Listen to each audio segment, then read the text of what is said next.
کوئی یعنی خاندان توڑ دیے گئے، کسی خاندان کا سربراہ اٹھا لیا گیا، کسی کا نوجوان اٹھا لیا گیا، یہ ایک انسانی حقوق کی خلاف ورزی ہے نا، اور یہ یعنی حقوق العباد میں آتا ہے. تو اس کو آپ نے کبھی مذمت بھی نہیں کی آپ نے اس عمل کی؟ دیکھیں، ہمارے تبلیغ کا ایک اصول ہے کہ ہم مذمت نہیں کرتے، پازیٹیو بات کرتے ہیں، نیگیٹو بات نہیں کرتے، کسی کو برا نہیں کہتے.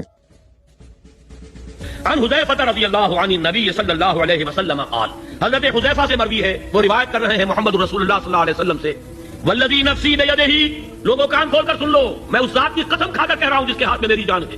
یہ الفاظ ہے محمد رسول اللہ صلی اللہ علیہ وسلم. لتأمرن بالمعروف وتنہون عن المنکر، تمہیں لازماً نیکی کا حکم دینا ہوگا اور تمہیں لازماً بدی سے روکنا ہوگا.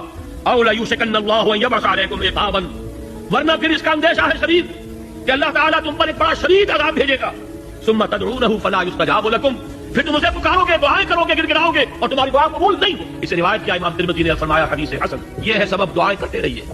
فتنے پھیل رہے ہیں، آگ بھڑک رہی ہے، امن و امان ختم ہو چکا ہے، رات کی چین، دن کا اطمینان رخصت ہے. ظہر الفساد فی البر والبحر، لیکن کبھی یہ نہیں سوچتے کہ یہ عذاب ہے. اس عذاب سے بچنے کا راستہ کون سا ہے؟ اس عذاب سے بچنے کی ایک راہ ہے نہی عن المنکر، اس کا کم سے کم درجہ باللسان، اور جدوجہد کی جائے کہ ایسی جمعیت قوت فراہم کی جائے جو نہی عن المنکر بالید کا فریضہ سر انجام دے سکے. یہی دو کام ہیں جو ہم کر رہے ہیں، قرآن کی دعوت و تبلیغ، تعلیم و تعلم، اور پھر تنظیم اسلامی کے نام سے قوت فراہم کرنے کی کوشش.